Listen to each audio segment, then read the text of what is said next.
Salut à toutes et à tous, c'est Manuel Mode. Je m'appelle pas Manuel, on va pas parler de mode. Je m'appelle Thomas et on va faire de la photographie argentique. Aujourd'hui, j'échange mon appareil avec Madame Avril. Hello, comment tu vas? Ça va et toi? Ça va.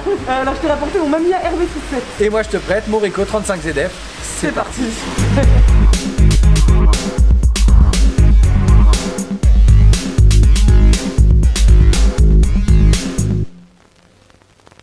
J'ai découvert le travail de Madame Avril sur Instagram après qu'elle m'ait contacté pour faire un échange d'appareils. On s'est rencontrés lors de son passage à Paris pour faire des photos dans le 13e arrondissement. C'était en janvier 2021, il neigeait. Et on a échangé son Mamiya RB67 avec mon Ricoh 35 ZF. Alors, comment ça marche? Alors, c'est assez simple, mais il y a toujours des petites étapes à pas oublier. Bon, d'accord. Le cache.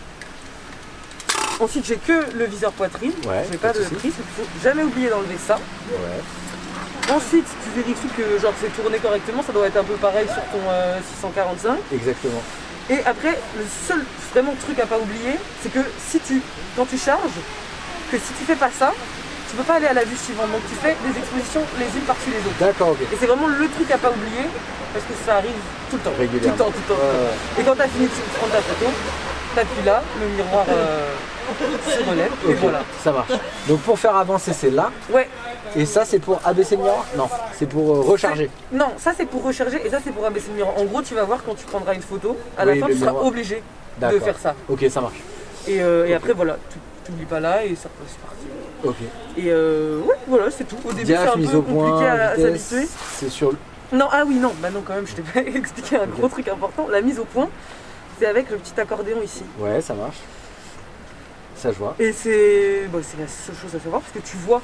Ouais, tu sais, c'est pas comme les appareils où tu as besoin de faire les réglages et tu verras la surprise. Là, tu vois ce que tu prends. Donc voilà. Ok, cool. Si t'as des questions? Non, ça va, je crois pas. Je t'en poserai. Après, tout ça, je touche pas, ça je touche pas non plus. Ça, c'est pour faire des trucs avec le miroir, machin. J'ai pas encore tout compris. Ok, ça marche. Ouais, donc en fait, la vitesse est ici.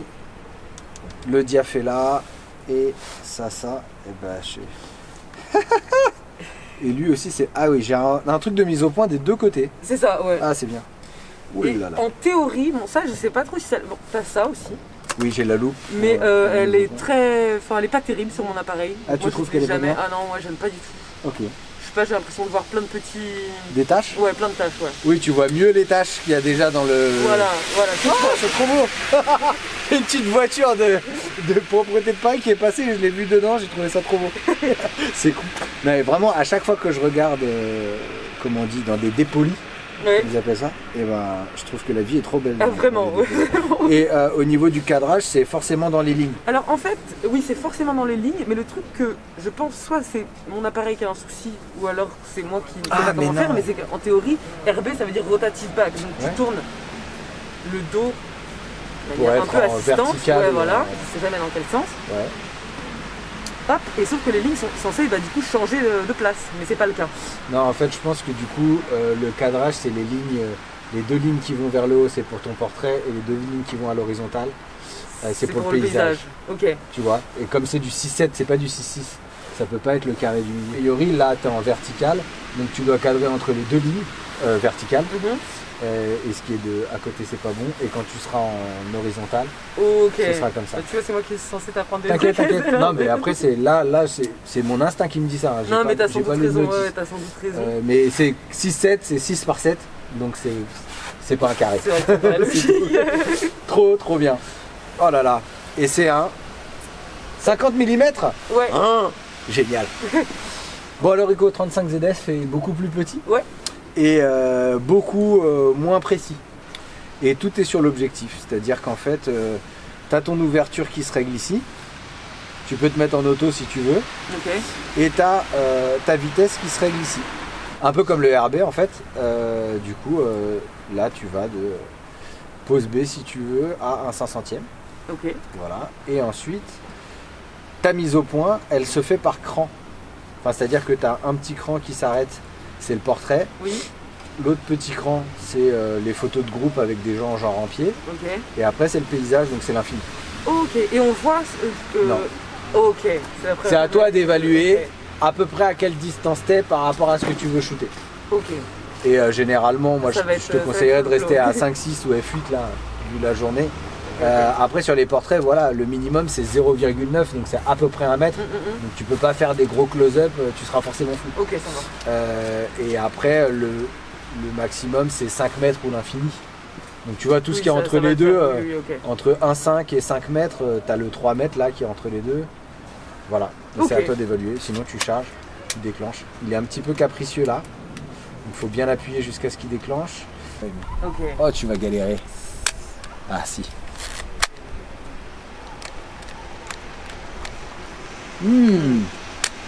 Et là tu as un retardateur si tu veux, mais ça m'étonnerait que tu l'utilises. Ouais, ça m'étonnerait aussi. Très bien, merci. Ça oui.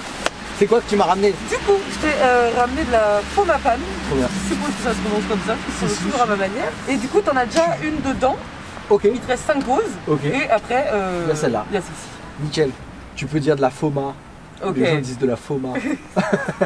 400 hasard, noir et blanc. Ouais. Et j'ai pas eu beaucoup l'occasion de faire de la Foma. Je crois qu'elle est assez contrastée. Et j'aime bien.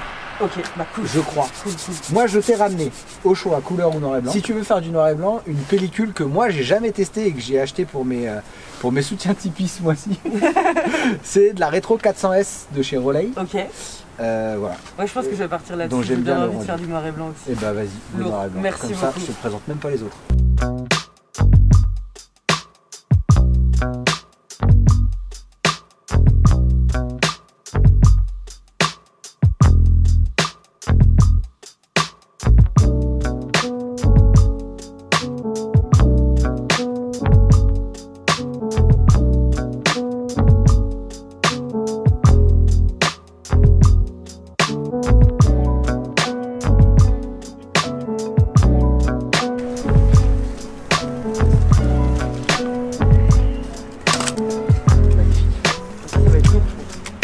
Il y a moyen.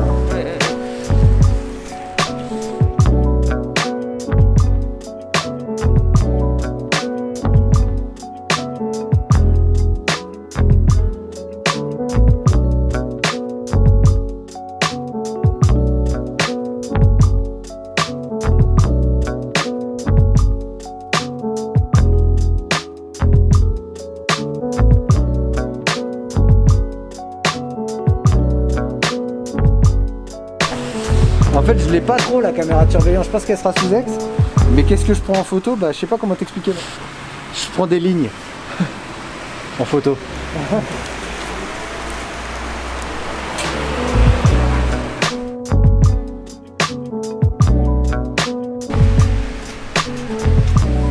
Pour moi, tu es 3 fois. La troisième fois, à chaque fois, ça défonce.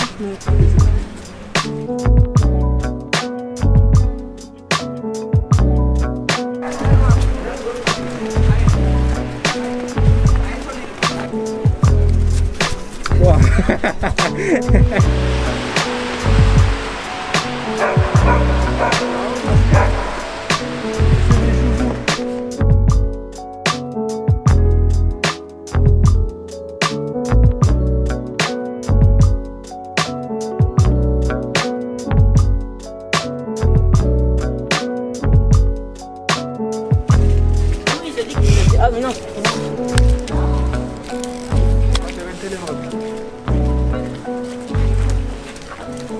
Merde, attends.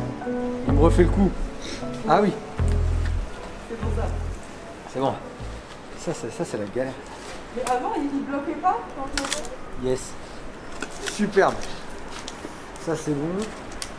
Tu sais, je suis allé acheter chez Nation Photo, j'ai acheté une Cinestyle 800 au reconfinement et je l'ai pas shooté du tout. C'est la première fois que je shoot une 120 en Cinestyle comme ça, j'ai toujours fait en 135. Ah merde, je voulais faire ça. Ça donne envie de s'allonger. Ah ouais.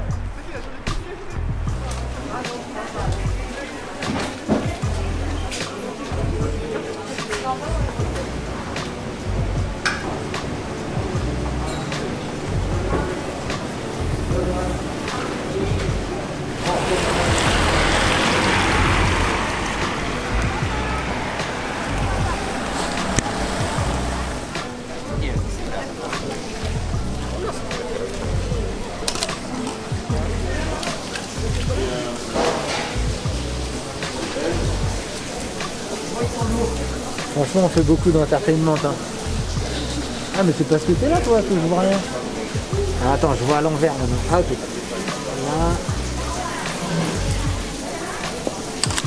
Là. Ok. J'ai kiffé, j'attends de voir les photos pour me prononcer. Parce que ce qui m'a un peu perturbé, c'est le fait que ça soit pas en face. Oui. Le viseur et l'objectif. Du coup, il y a possiblement beaucoup de choses pas totalement comme je voulais. Décalé, ouais. Mais dans l'ensemble, non, c'est cool. Après, le petit problème de déclencheur, au final, c'était pas très embêtant. Ouais, parce qu'en fait, le déclencheur, quand tu appuies dessus, des fois, il déclenche pas. C'est ça, souvent, il faut appuyer 2 fois, 3 fois. Ouais. Mais c'était pas très dérangeant. Ça a été. Tu vois, ouais, ok, ouais. cool. Non, mais dans l'ensemble, cool. Ouais. J'aime bien les petits trucs comme ça, c'est cool, c'est dans la poche, les mains au chaud. On verra. Bah, et moi, le RB, deux choses, c'était difficile d'être en miroir à chaque fois. Je pense qu'il y a plein. Ouais. Le gauche-droite, il est inversé dans le très spécial, dans le dépoli. Et pourtant, j'ai l'habitude. Mais là, ça m'a fait bizarre. Ok. Je sais pas comment dire. Je crois qu'il y a plein de photos que j'ai cadrées dans le sens du miroir et qui me feront bizarre quand je vais les voir en me disant ah, elles rentrent pas exactement comme je veux. Après, il y a beaucoup de trucs à se souvenir. Ça m'est arrivé souvent d'oublier de retirer le petit cache en métal et du coup de pas pouvoir déclencher tout de suite.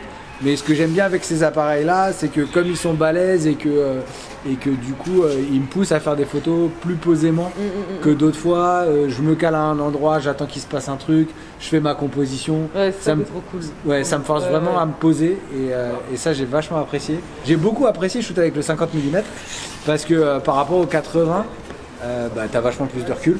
Ouais. J'ai pas testé d'autres, mais celui-ci j'en suis très content. Ouais, en fait du coup, je le tiens à l'envers. Et en fait, du coup, c'était assez cool d'avoir pas mal de recul par rapport à ce que je peux faire moi avec le 645 qui a un 80 mm et où du coup, je suis forcément plus sur du portrait. Pour la journée qu'on a eue avec la neige, avec la rue, de pouvoir tester de la célestyle. Du coup, j'avais des reflets, j'avais un peu de grand angle si on veut. Ouais. Et c'était assez agréable pour ça. En vitesse, franchement, j'ai tout fait à 1/125e, 1/60e parce que vu qu'il faisait sombre et j'étais ouvert souvent à balle pour être sûr d'avoir, comme j'avais pas de cellule, pour être sûr d'avoir quelque chose. Ma grosse difficulté c'était la pluie, hein. L'humidité, la pluie là. Ah, je vois que dalle. C'était rude l'appareil, tu sens que je l'ai poussé au bout de ses limites. On sent qu'il a du vécu, il est vieux, il faut le ménager. C'est clair. Voilà, c'est tout pour aujourd'hui. J'espère que cet échange d'appareils vous a intéressé. Si c'est le cas, cliquez sur j'aime ou partagez cette vidéo. Vous pouvez retrouver Madame Avril sur Instagram. Abonnez-vous à cette chaîne si vous voulez voir d'autres vidéos sur la photographie argentique ou si vous voulez découvrir mes autres projets. Si vous soutenez cette chaîne sur Tipeee, vous pourrez rejoindre notre groupe Team App sur Discord. Ce sont vos soutiens qui me permettent de ne pas être dépendant des marques et de la monétisation YouTube. Et je tiens à remercier chaleureusement toutes les personnes qui me soutiennent déjà. Si vous avez des questions, laissez-les en commentaire ou envoyez-moi un DM sur Instagram ou sur Twitter, j'irai voir vos comptes. D'ici la prochaine vidéo, faites encore plus de photos. Allez, ciao!